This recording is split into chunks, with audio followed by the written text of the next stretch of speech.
go. What up, guys? Your friendly neighborhood nerd scum here, and today I am back once again with Bree and Old Man Logan. It took a vacation. Yeah. Took a vacation. We all kind of did since my old phone was down, and that's what I do these videos on. But guess what? Look at the quality of this video. I got a new phone, so we're going to give this a test. And on top of that, Justice League is coming out this Friday, so I figured the best way to come back and do a new test video would be with a "What you mean you ain't seen?" for Justice League Doom. Justice League Doom is a movie based on Justice League of America, Tower of Babel, which is written by Mark Waid, which any of you who have been watching my videos know that I've had some things to say about Mark Waid, but he is a great writer, right? He is a great writer, and Tower of Babel is pretty awesome. So you guys have never seen Justice League Doom? No. And you've never read Tower of Babel? No.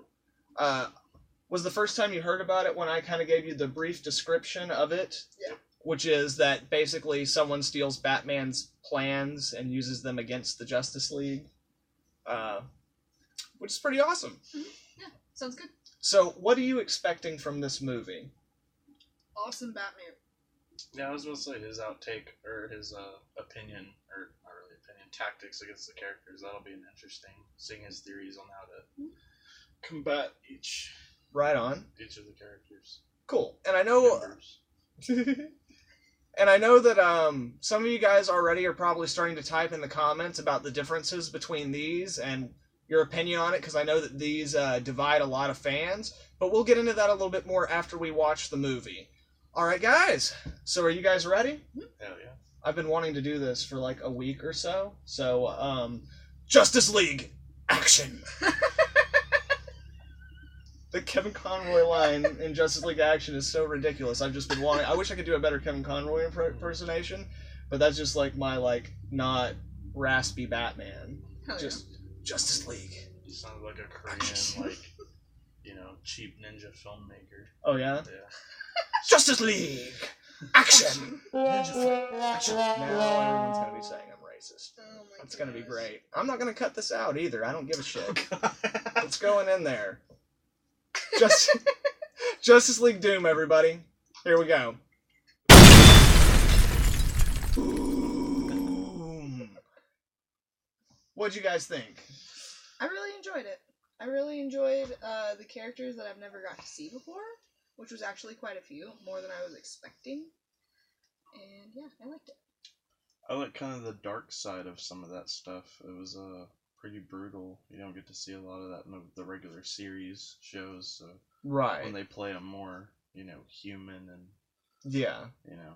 it's interesting. Indeed. And again, one of the things I mentioned when we were watching it is that technically other than Cyborg and this version of Green Lantern, most of these are the same voice actors from the Justice League animated series and Justice League Unlimited, and it feels very much like in that canon, and that show got pretty dark, but this is just a little more brutal in places and clearly has more of a PG-13 rating as opposed to a harder PG rating. Yeah. But all in all, I really like Justice League Doom. There are a lot of people who really dislike this movie. And while I do like this movie, before we get into things about character or story, my one only complaint about the movie itself is that while most of the character models are all really awesome, having said that, though, they have a little trouble keeping to the character models. You can still hold that if you want. I don't know when the thing's gonna take the picture for the thing and the thing and what it goes like that. Anyway, exactly. So anyway, but no, the character models are really cool, especially Batman and Flash. The way they look kind of lean and everything is really awesome. They're lean but powerful. But they have a little trouble staying on those models, and the artwork at times goes from being really, really good to the animation being a little bit more clunky or very oversimplified. So, but overall the movie's entertaining enough, it doesn't really bother me. So the main reason that people dislike Justice League Doom is because they've read JLA, Tower of Babel. So, and a lot of those things are based on differences that are in here and in here. So while I'm going to kind of like try to stay, I'm not going to do too many spoilers in terms of plot necessarily, but I do want to point out a couple of key differences. Specifically, the team is different. They went with this version of the team, which again is like, and I think the reason they did the team that they did is because number one, at the time, the DC like animated universe was really popular and had a lot of built-in fan base. And then also Cyborg had been really popular on Teen Titans, so they wanted to try to bring in those people, which then they would also do in New 52 by just putting him on the Justice League anyway. And then this version of Hal Jordan they brought in, I'm going to say mostly because they knew there was going to be a Green Lantern movie featuring Hal Jordan coming in not too long, either before or after that. So they were trying to like re-establish him as a character despite him not being like in one of the same continuities as the others. And then also in terms of the villains. So in this we got to see Vandal Savage, and we got to see a pretty simple but really succinct origin story for him. Were you guys familiar with his character before this? No. And what did y'all think about him as a villain for the piece? I really, I liked him. I think overall he seemed to be like a looming evil above everybody else. Like, there's a group in the head, and he's the head. So right. I really liked that. A genius tactician, I suppose. And like with as many years as he's lived, that makes sense. Yeah. It's interesting you say that he's the head, because in the book, it's actually Ra's al Ghul, the head of the demon, not Vandal Savage. Okay. And that pisses some people off to no end that they changed it, especially because in the movie they very clearly are going for the Legion of Doom thing. The group of people in here are not the Legion of Doom. It's just people that Ra's al Ghul has put together to aid him in his plan. And again, like the list of the villains, I you know what? I can't even remember all the differences, but it's a pretty vast difference. One of the biggest thing on the hero side is Plastic Man is in this book, and he's not in this movie. So like, actually everybody's right. Screw this movie. No, this movie's great, but like Plastic Man would have been awesome, and the use of him in here is great. The other big difference is the individual things that the plans that Batman had concocted to go against them. And again, not gonna like spoil all of them. Were they a little just darker in that? Or some of them are just kind of weird and messed up, and then some of them, while they're not necessarily as brutal, are psychologically just crippling. So like a good example is in the book, instead of Hal Jordan, you have Guy Gardner, this dude right here. And I'm sorry, not Guy Gardner. My bad, guys. Freaking Kyle Rayner. And not Guy Gardner. No, Kyle Rayner. I'm sorry. Don't come after me. It's Kyle Rayner. So Kyle Rayner is the Green Lantern in this book, and he's an artist, and like that's how he builds like all the cool constructs that he builds, instead of like Hal doing a fist or like a wedge. Like he builds like real intricate things because he's an artist and stuff. So like he loses his sight, and there's actually like a passage in the book where they talk about him. Basically, you see a flashback to a conversation with him and Batman talking, and Batman like literally you see Batman edging the conversation in a way that he tells Batman that that's his deepest fear, is losing his sight, because his art is like his soul, and that's also how he connects with his power, and that to lose his sight would basically destroy him. And so that's what happens to him. And then other things like Superman's is a totally different thing, whereas in the movie they use kryptonite in an interesting way. It's a completely different kind of interesting kryptonite thing in the book. I'll go ahead and spoil this one just because it's kind of crazy. Like in the book, Batman creates a like synthetic kryptonite, and when Superman is exposed to it, it makes his skin translucent. And then because he absorbs sunlight through his skin, and that's what gives him his power, he like starts going into power overload. Where's this stupid panel of Superman?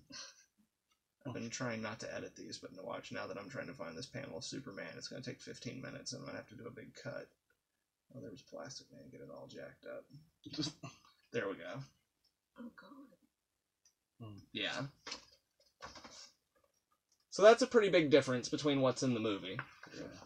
And the other main thing is that the reason this is called Tower of Babel is something they completely removed from the story to make the movie, which is why the movie's not called Tower of Babel, it's called Doom and connected more with the Legion of Doom. Right.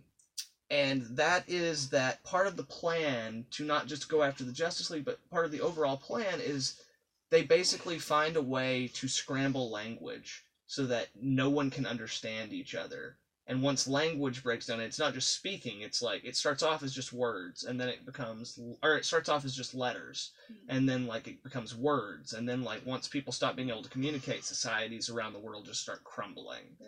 And while that's a cool idea, it's a really cool idea, and it's really awesome, but that is one of the main reasons people say that this is not that good a movie. My argument to that, and there are some people on my side, but I'll probably be crucified for this, my biggest argument with that is that there's too much going on in this book. Like, the whole Babel idea where they, like, scramble the language, that should be its own story. Yeah. Like, that should be its own thing. And then this story should either be, like, a part of that, where it's, like, a chain of events, but, like, really there's not enough time focused on that to really, like, go into all the things that that's trying to say about society and everything. And again, like as I said, Mark Waid is a really good writer, and when he has a good point to make, he could really dive into something like that. And this is like old school Mark Waid, like when he was still trying real hard. Right. So like I would have loved to see him actually be able to like expand that and pull it out like into like a full-fledged story of its own. That could have been really cool. Having said that, this is still a fantastic book, but I think it's unfair to penalize the movie for taking that out whenever it would have been such a substantial part of the movie, and you really wouldn't have been able to do it justice in the first place. Yeah. One of those things that only works in a comic book or a graphic novel or...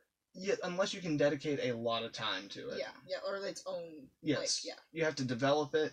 And already this movie, like, they try with these to keep the runtime pretty short, so they're already introducing characters really fast, and, like, they do a really good job in the beginning of introducing everybody, and if you don't know who they are, giving you, like, a rundown of all the characters and their powers and all that kind of stuff. Right. And then they get into the story. It's also worth mentioning that this was really early on in the DC animated movies that were coming straight to DVD, so for an early effort, I think it's really fantastic. So would you recommend this to people? Absolutely.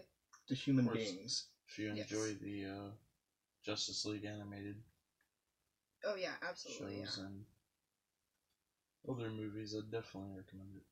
Right on. And did y'all have any questions about the movie or about the book that you think other people watching might have? No, I covered quite a bit of details this time.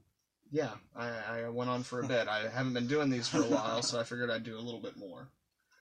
Right on, guys. Yeah, I really like that. Cool. Right on. So yeah, you have 3 recommends. If you have not seen this movie, definitely go and check out the movie. If you haven't read the book, you can probably find this at your local half-price books, and if not, you can definitely find it on Amazon or Comixology or something like that. You should definitely check it out if you haven't had a chance to check it out. And it is different enough from the movie that there's not really one that I would recommend over the other, but I would say go into them with kind of an open mind about each. Right on, guys. So once again, that is Nerd Scum, Bree, and Old Man Logan. And that was Justice League Doom. Thank you guys very much for watching. I hope you all have a great night. Make sure if you like this video to hit the like. Let me know what you thought of the movie if you're going to check out the movie down in the comments. And yeah, Nerd Scum, out. That's how we end these. This is how we do it. Yeah, and now we can just be silly because I can theoretically